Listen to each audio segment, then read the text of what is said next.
call the March 20th, 2019 Piqua City School Board of Education meeting to order. Mr. Hiddle, please call the roll. Mr. Patrizio.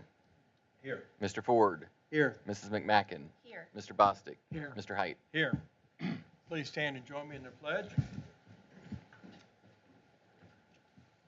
I pledge allegiance to the flag of the United States of America and to the republic for which it stands, one nation, under God, indivisible, with liberty and justice for all.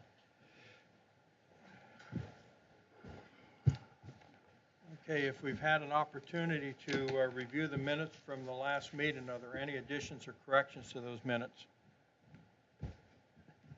Okay, if not, may I have a motion to approve? So moved. Do we have a second? Second. Any further discussion? If not, all in favor, please signify by saying aye. Aye. Opposed? Okay, any additions to the agenda? Okay, do we have a motion to approve the agenda? So moved. Have a second? Second. There's no further discussion. All in favor, please signify by saying aye. Aye. Motion carries. And there's no Upper Valley Career Center report because we don't meet until Monday. Now, legislative, Mr. Patrizio? Well, we met, this past month, we've had the opportunity to meet with our state legislature locally. They indicate that budget-wise, they expect things to be similar as what they were before, but there's nothing that's been presented at this time. Outside of that, I don't look at anything spectacular coming from the state at this point. That doesn't sound very positive, does it? It was an interesting interaction. I can imagine. Okay, thank you. I have nothing on hearing from the public. Mr. Hiddle, you've got 3 items, income tax update. Yes. So we did receive our income tax revenue for the quarter.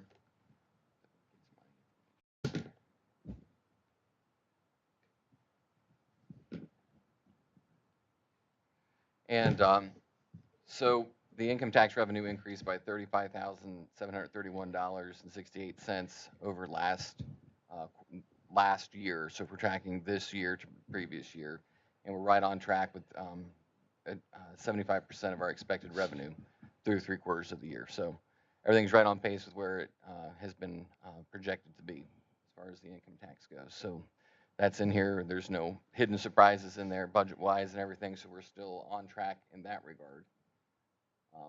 We also received, in addition to the income tax settlement, we also received our casino revenue. And so everyone always likes to know, well, how much money does the casino revenue help generate for the school district? In the 18-19 school year, it's going to be $183,560, which equates to $52.83 a student. In FY18, it was $51.52 a student. So it just gives you a perspective of the windfall of money that was coming from casino revenues. That's what it boils down to be in Ohio per student. I've had that question several times. Yeah, good answers around $52 plus or minus, and some years are lower and higher. It just sort of depends on what's going on at the casino. So we need to gamble more. Is that what you're That's saying? right. If everyone go out and just pick it up a little bit, it'll be good. One thing that we are voting on tonight is the tax rate update. This is something that we get from the Miami County Auditor's Office. It's one of those formalities, but in essence, they're estimating what our tax revenue will be for tax year 19, which gets collected in calendar year 2020. And so they're estimating a very small increase, about $133,000 in property taxes, and that our values have sort of stabilized and have sort of remained pretty flat and level at this point. So those are the good things. At least it's not going in the opposite direction, and I think we've got everything resolved with the mall at this point. We'll see as the next review comes up. Seeing that we have a couple stores that closed out there, that could become a little bit more problematic for us in the long run. So anyways, those are the tax rates that you have. They were attached, and then you've seen the physical copy of it. Do you have any questions about any of that? Don't believe so. Okay, monthly financial reports. Keep going. Yep. Are there any questions on that? We're still on track to complete the year in the black, and everything's really landing right on target with where we expect it to be. Other than that, the approval of the tax rates that are on there for formal approval, that's all I have. Okay, do we have a motion to approve the treasurer's agenda? So moved. Do we have a second? Second. Any further discussion? Mr. Hiddle, please call the roll. Mr. Ford, Aye. Mrs. McMacken, Aye. Mr. Bostic, Aye. Mr. Patrizio, Aye. Mr. Height. Aye. I have one question about the roof. Have they started the repairs of the roof of the high school, and how's that coming along? Yes, the roof is, work is underway. What they had found when they were up there is that the actual roof itself had lost its waterproof ability, and so the water was literally just going through the roof. There was nothing left to it. So 10 years that we had thought that we had when we initially got there, it wasn't going to last that long. So fortunately, we were able to get 2/3 of it done, and we're working on finishing up that last third of the building and get it under seal. So everything at this point, as far as the floor, it's been covered, and it looks like it should be fine. We'll know more as the humidity, if it picks up in the building, if we have any issues with the floor, but I think otherwise, everything's going well. We're getting it taken care of. They hear it out there, but we'll make sure that's not happening during testing time.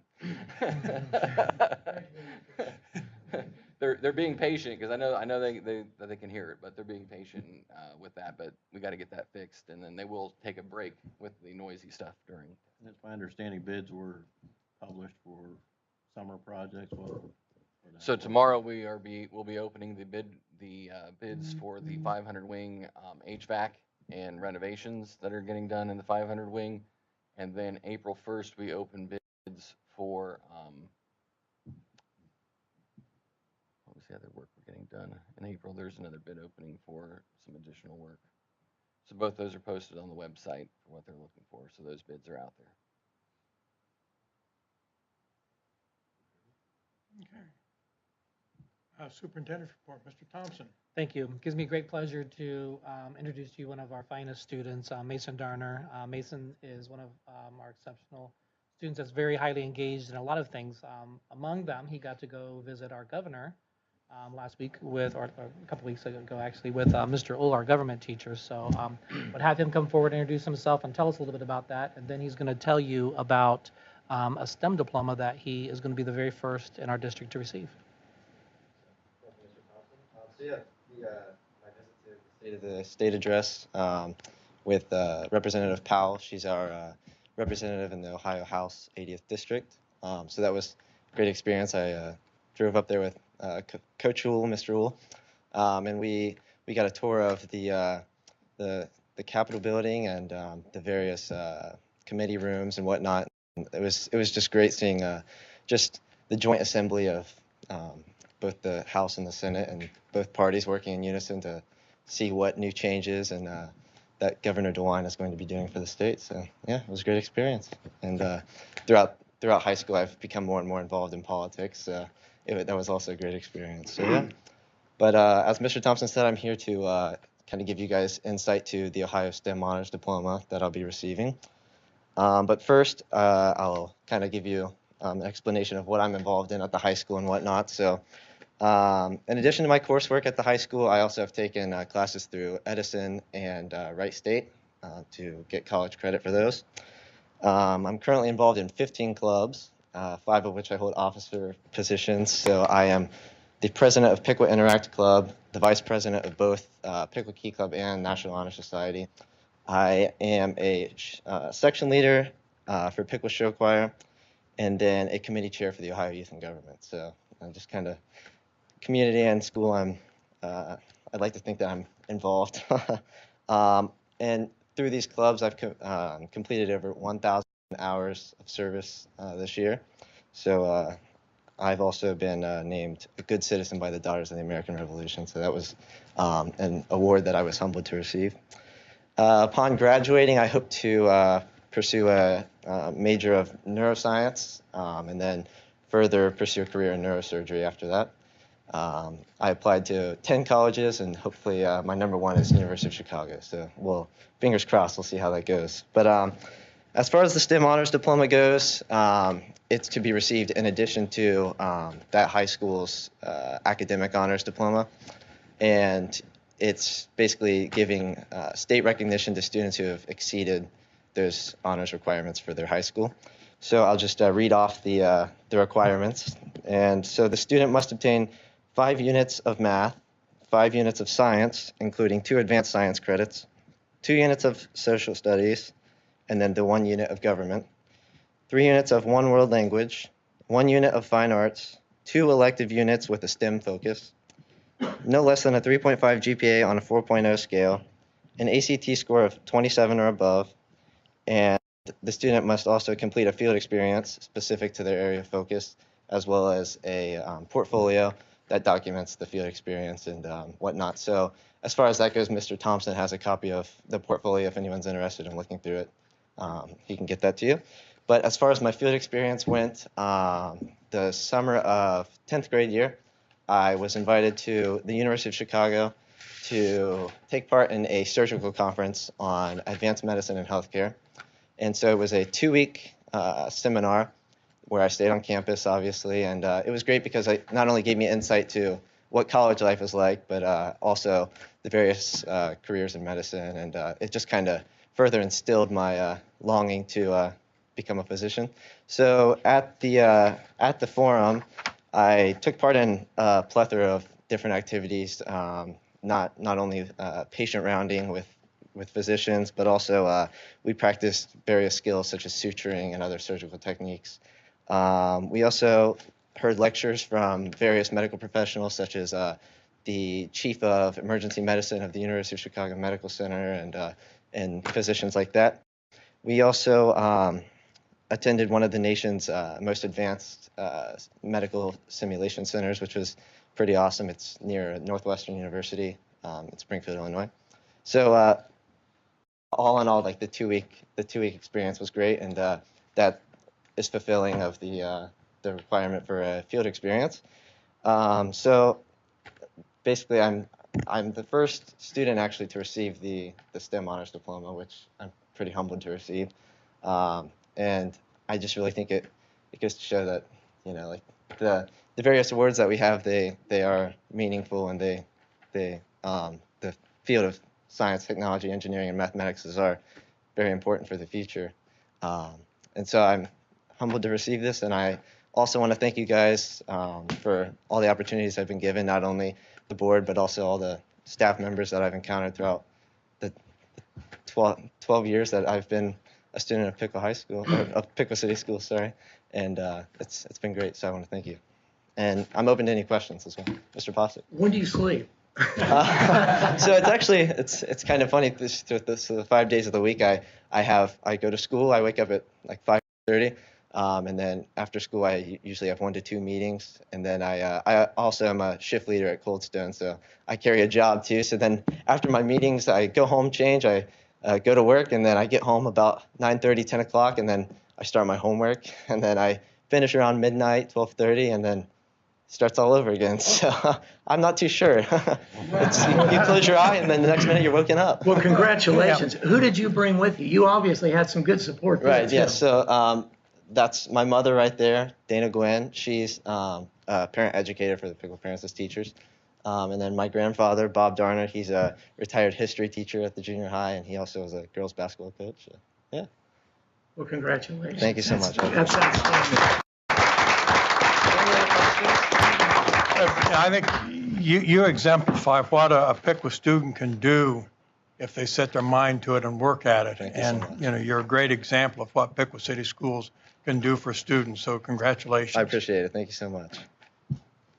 Very proud of you, Mason. Thank you for being here tonight to present this. You're welcome to stay if you want, or you're welcome to go work your shift or get some sleep. So it's up to you. Or you can stay and watch Mr. Kaufman squirm as he follows that presentation. Mr. Kaufman is from Piqua Central Intermediate. We do feature a school each board meeting, so he is here with his assistants, Heath Butler and Kyle Cutnall, and they're going to share with you some of the great things that are happening at Piqua Central. I just congratulate this young man. He has absolutely tough to follow, and I wish you the best as you move forward. You were at my place today. I Yes, was, yeah. actually, he was doing COSI on wheels at our school today. I've got some great pics of him working with our 4th, 5th, and 6th graders. He left that off the list, but it was an incredible experience, I'm sure. So you can bring me some ice cream later for that.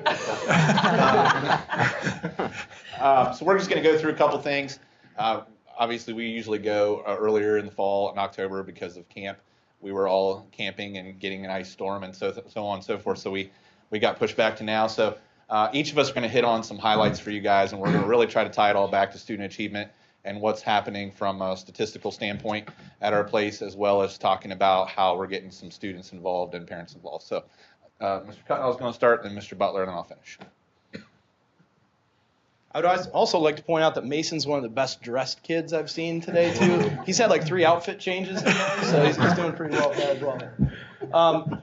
Okay, guys, so one of my points of emphasis at the building that I'm responsible for is attendance. And so it's something that, to be quite honest, we couldn't do what we're doing without the support and the help of our teachers. Our teachers have done a fantastic job this year, and I know I lean on them quite a bit for their insight and their input, so I just wanted to start off by thanking them first and foremost for everything they do. But I've got a lot of things here, so I won't take too much time because I want to make sure these guys get a chance to talk too. But this is just a list of some of the interventions and the incentives that we do on a daily basis. We have an attendance team that's made up of like myself and teachers that kind of go around to make sure that the kids are on track doing what they need to do. We try to educate kids. We do tribe competitions, class competitions. We have classroom competitions.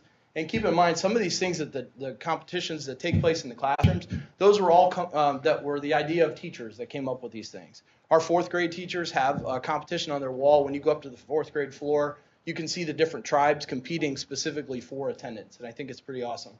But we do, every week I have teachers submit a kid for an attendance star, and that's a kid that has outstanding attendance just for that week. And then we also do one for the month, and we do one for the quarter, and we do one for the year. So we give them certificates and prizes and pride bucks and things like that. So again, I won't go through all these things with you, but long story short, we do a lot of things for the kids. We had a Donuts for Dads where we had dads walk their kids to school one day. We're also going to do another one with moms this coming spring where they walk their kids to school, and we talk about attendance briefly and incentivize it for the kids. We do a competition about once a month. So in February, this was just one of our examples. We gave, for the grade level that had the best attendance, we gave candy out. In hindsight, pixie sticks probably weren't the best choice, so I'll go back and reroute that again.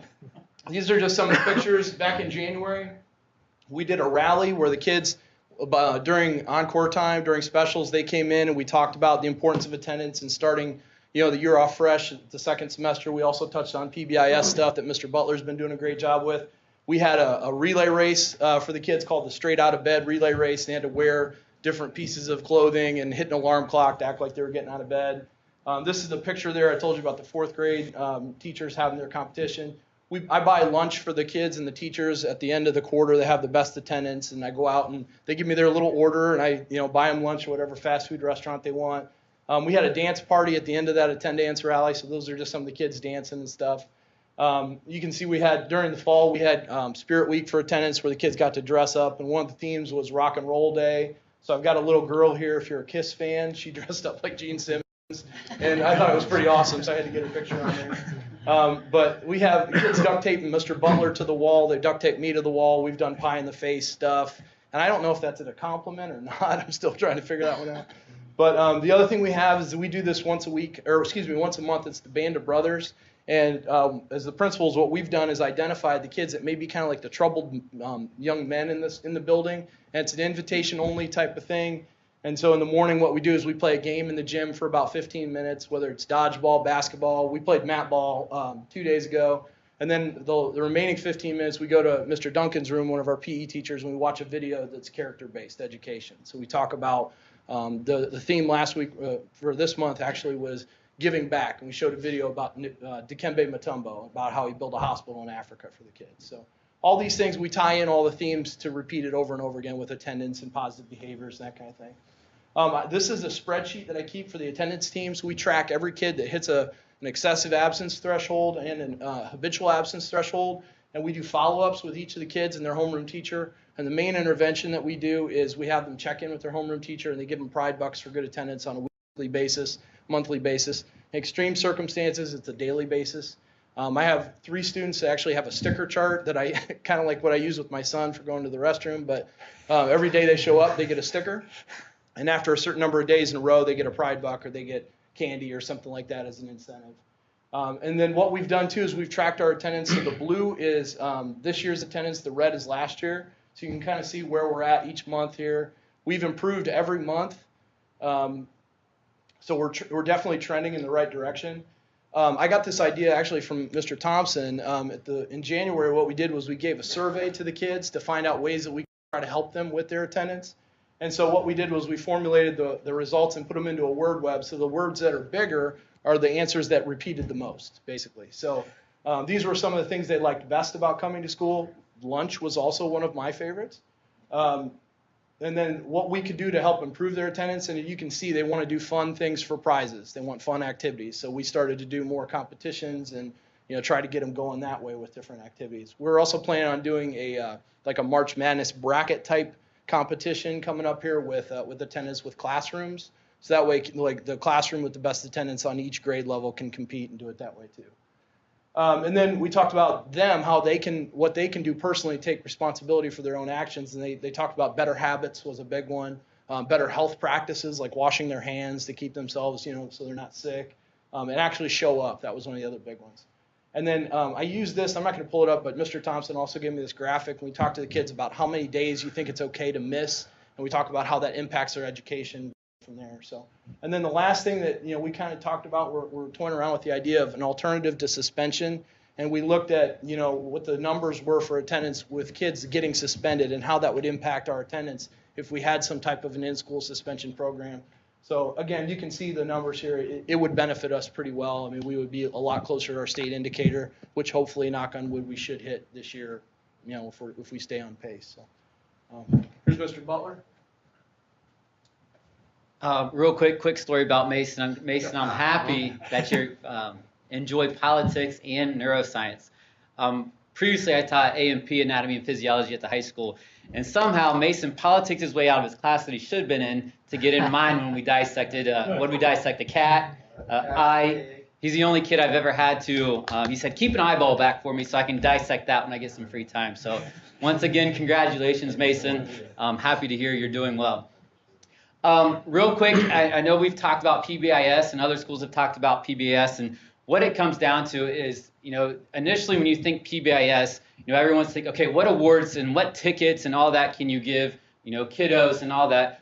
What it comes down to is, really what is the behavior? PBIS is actually just a way to take a look at behavior. It's tiered into 3 systems. Tier 1 is all the tickets. Tier 2 is kind of making some plans, seeing some trends, and Tier 3 is specifically designing some plans for some kiddos to provide them as much support as possible. You take a look and the data speaks for itself. 2015-16, we were at 1,052 referrals. That means teacher behavior was severe enough that the teacher referred them to the office. 16-17, our first year of PBIS implementation, we were at 625 for the total year. Last year, we were at 427, and we're beating that pace right there this year at 425. Couple that with we started school just a little bit earlier this year, so our numbers, we feel really good about where we're at, and we're really looking for our total to be even less than it was last year. And what that equates to pretty much is if kids are behaving, they're getting more instruction, and that'll directly relate to if they're getting more instruction, scores and experiences, those will increase as well. For all the work that, like Kyle said, we have a great staff, great teachers, great support staff. We've gotten custodians to buy into kind of what we're doing. We have our cafeteria workers, all our aides, just well versed in PBIS. 2017, we won the Bronze Award from the state. A total of about 78 schools won that Bronze Award. This past year, we were fortunate enough to win the Silver Award from the state of Ohio. We were one of 37 schools in Ohio. We've had Covington over, we've had Tip City over, we've had Huber Heights over, University of Dayton, and recently the University, or Urbana University, has inquired to us about kind of what we're doing, some of the systems we have in place. 2019, May 1st, we will be applying for gold status. Last year, I think about 12 to 15 schools were designated as gold status in the entire state of Ohio. So we feel really happy about what our teachers are doing to promote positive behavior, and most importantly, our kiddos are doing. Our kiddos have really bought into it. They're in class more, and we just think that, in class more, they're getting a better education. So turn it over to Mr. Kaufman.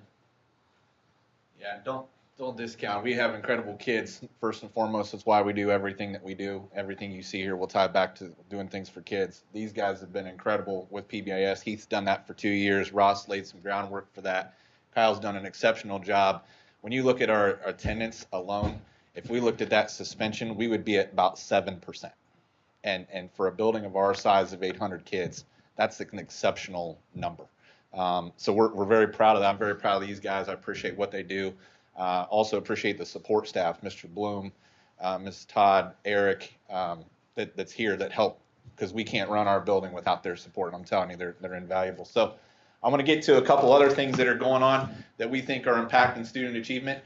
We did a school breakfast lunch kind of quote unquote survey where we were working with the Children's Hunger Alliance, and basically the goal was to increase participation and be responsive to students. How do we get kids eating school lunch? How do we get kids fed? We found out that we were right around 23% of kids that qualified for free and reduced lunch were participating. In other words, they didn't even know they could get a meal for free, and we weren't articulating that. So this is some of the numbers. This is participation in lunch. This was our breakfast number that we were serving last year, and that's the total meals a day.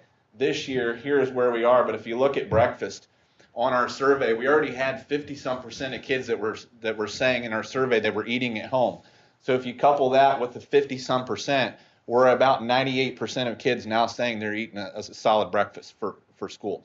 That obviously has its achievement connections. And we're serving over 1,100 meals a day at our school now. So that's helping our cafeteria. It's helping our revenue there for sure. And there's the increases in the numbers.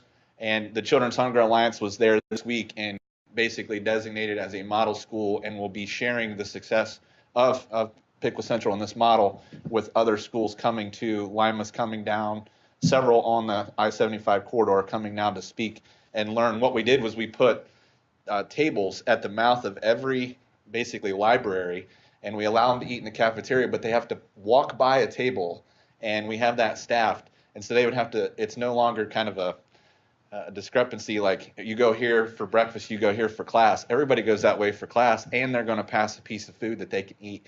And that's been a game changer. So it's basically strategic placement of where we're doing our meals, and we just staff it and it works. So that's been a great thing, I think, that works. A couple of things that we added this year, we added in a whole section of physical education. Now our kids are getting basically 12 weeks as opposed to 6 of physical activity. We know what that does for the brain and learning. We offer different variations to physical act, so it's not just dodgeball for 6 weeks and then dodgeball again. It's an entire different approach that gets a different population of kids. And then we added our makerspace and book club. And what that is we've got kids now reading, and we have kids actually creating things in our makerspaces that tie back to the literature that they're making. And I've gone live a couple times. You've seen it on our social media, but the kids just eat up book club and they eat up makerspaces, especially the kids that are, typical behavioral issues or kids that are unmotivated to come to school. They don't want to miss when they're in makerspace because they just eat that up. So, and we do appreciate the public support on that because we've received several grants to help fund that. Our Procore data is how we're tracking achievement as we're looking to gear up for air testing here in a couple weeks. I pulled this number a couple nights ago. Last year, our yearly total for short cycles, and that's just getting indicators. Mr. Bloom's been monumental in our help with this. We were totaled at 24,565. That's logins. That's not necessarily tests. That's how many times a kid logs in there. But that's our number currently right now, and it's more than doubled. And what we know is, what does that do with student achievement? We've got direct correlation. The more of those we do, the higher our potential air test scores will be. And so that's, again, the work that our teachers are doing is fantastic because, as you can see here right now, average and higher across the board in every single staff member in the building, which means kids are meeting that growth at this point in time that we need them to be on track and not slipping behind the cracks. So that's every staff member, and we haven't done that up to this point. So that's a 50% increase on that. This is a lot, but these just give you, I know what do our kids do at our level? We don't necessarily have the sports to play, but we're up to 20 clubs, committees at our building now. We have ELA groups. We've got Kiwanis kids that are participating in things that are there, Pennies for Patients, Pancake Days, writing notes to Children's Hospital, writing notes to our staff members. 19 student groups that Mrs. Phipps does, seeing over 225 kids a week for different pieces like friendship, stress management, grief, self-esteem, impulse control. I could go down the list, but it's pretty incredible what she does. Our project lead group, that's basically our version of student council. 15 kids, 4, 5, and 6 are now involved in that, and they're greeting people and they're giving principal advisory things, and it's really neat to sit around a table with 10-year-olds and hear them talk about the pros and the cons of the building, but any con, they come with a solution how to fix it. It's not a complaining session. That's powerful. And Run Club, we've got 91 kids involved again this year. We're up and running right now, which is awesome. Social skills groups, we've got morning yoga. We have kids that need to get their mind right to get to learn. They come in before school, and this doesn't take away from core content time, guys. This is in the beginning of the day before we get to the classes, but kids are enjoying that. They get their mind right, they get their breakfast, they get ready to learn. So a couple other things. Heath does a nice job with this. The mentor, 7 junior teacher leader academy placements, 20 senior teacher academy placements through Upper Valley. The career center's there all the time. This seems like we always have a UVCC bus, which we love that. And they're working with our kids hands-on, which is incredible. We have American Sign Language Club, year 2, with Sarah Bensman from the high school. So we have 15 members in that. DI, we hosted the regional. We had 50 students with 6 to 7 district-wide teams placing. Book clubs. We're at 11 members of book clubs, and that's with Ms. Johns. Our Bring Your Green team, we'll talk about that in a minute. Lego Robotics is up and moving. We're hoping to have a competitive Lego Robotic League to compete with the Fort Larmies and those guys at our level, potentially up this year, coming up. And then actually a crochet club. So where kids can get involved, why are they coming to school, why don't they want to miss, is because we're creating activities beyond just the 4 core content pieces. Family engagement, we established a pit crew this year. We had 85 parents sign up. I have 8 to 10 regularly show up, if you will. So how do we get our parents coming in and saying, we have an open door? We want you involved. We want you actively engaging with our kids.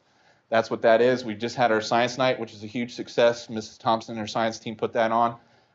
Math night we have coming up in April, and the Celebration of Nations Diversity Nights right after spring break. And we'll have the Dayton Contemporary Performing Company come up to do that. And then Kyle's walks to school. We thought that was powerful to have an adult walk their kiddo to school and say, that this is important. It was neat to see dads, and they really thanked us for that, because it wasn't just giving them a donut. This is coming to school and dropping them off at an important place, and we wanted to send that message. So just a couple highlights. Again, Heath hit the silver award. We're doing well with our momentum right now. This is 2 years in a row. We did straight A's on our value added, which means we're growing every subgroup of kid, which is exciting. This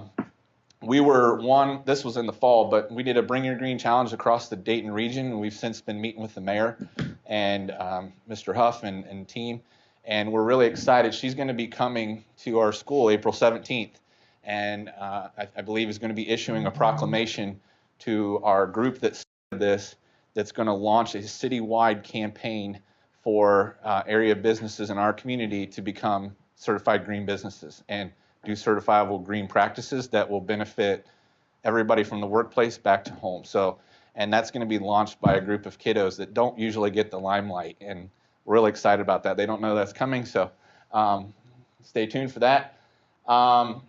Building score right now, we got a B overall. We're, from where we started, I feel like we're trending in the right direction. We're excited about that.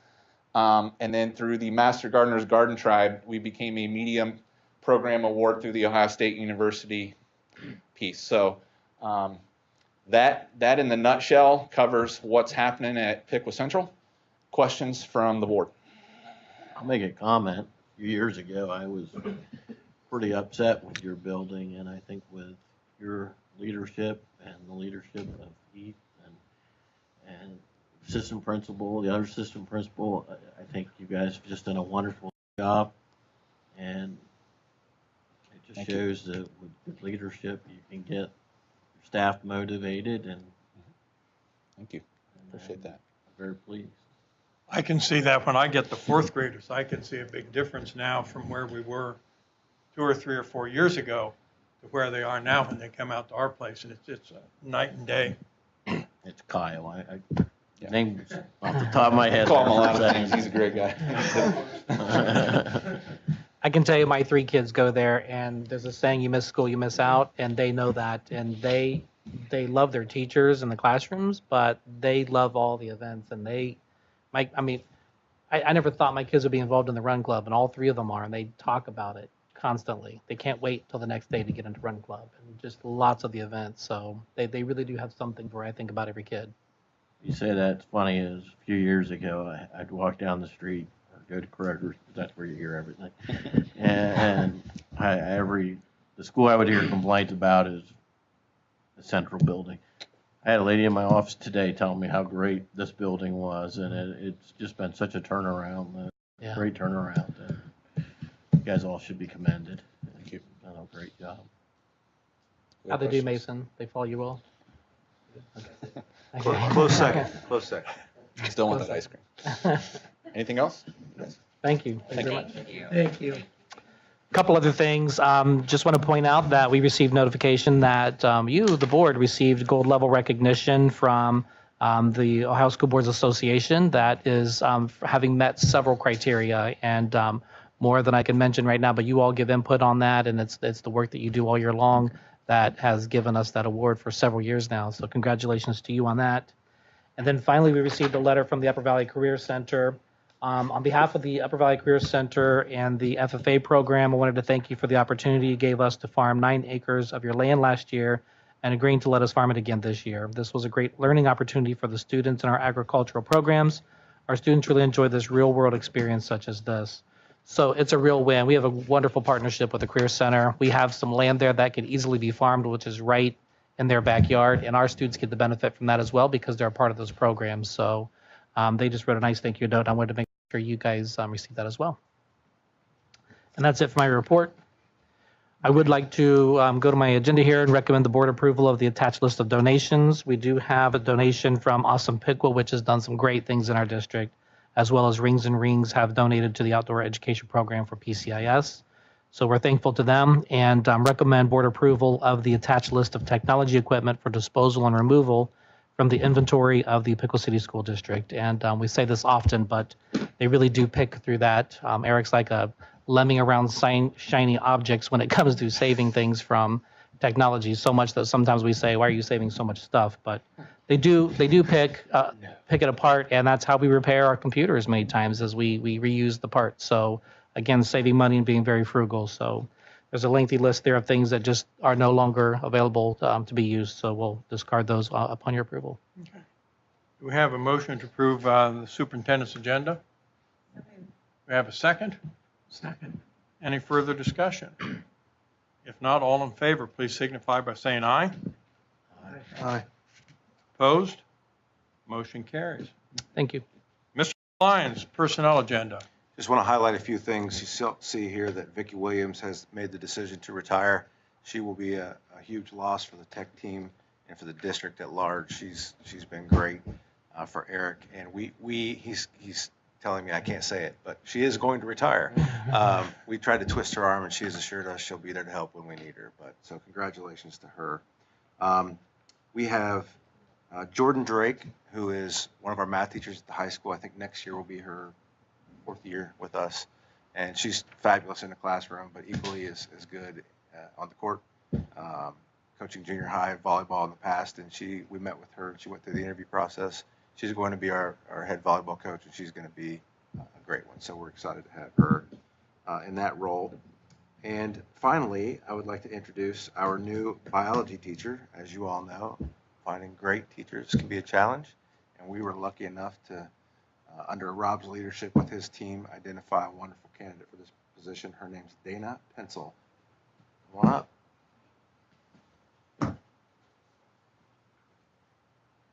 I just wanted to say thank you for this tremendous opportunity. I feel honored that you have entrusted this position to me to teach your students at Piqua City Schools. So thank you. If you have any Welcome. Thank you. That's all I have for personnel. Okay. Thank Do we have a motion to approve the personnel agenda? So moved. Do we have a second? Second. Have a motion and a second. Any further discussion? If not, all in favor, please signify by saying aye. Aye. Opposed? Motion carries. And I have nothing on hearing of the public for non-agenda items. Old business, we have some, Just recommend board approval of the second read of the final approval for the Neola board policies. And again, these were mostly just changing things from No Child Left Behind to ESSA. It was just a matter of mostly language and a few updates, but nothing that changed really anything. So okay, so this is the approval night. this will be the approval. Okay, do we have a motion to approve the policy updates? So moved. Do we have a second? Second. A motion and a second. Any further discussion? If not, all in favor signify by saying aye. Aye. Opposed? All right. And no new business tonight? Nope. Just a couple reminders we have a special meeting scheduled for noon on April the 1st here. And our next regular meeting will be April 25th here at 6 p.m. If there's nothing else, we have a motion to adjourn. Have a motion. Do we have a second? Second. Okay, all in favor, please signify by saying aye. Aye. We're adjourned. Thank you.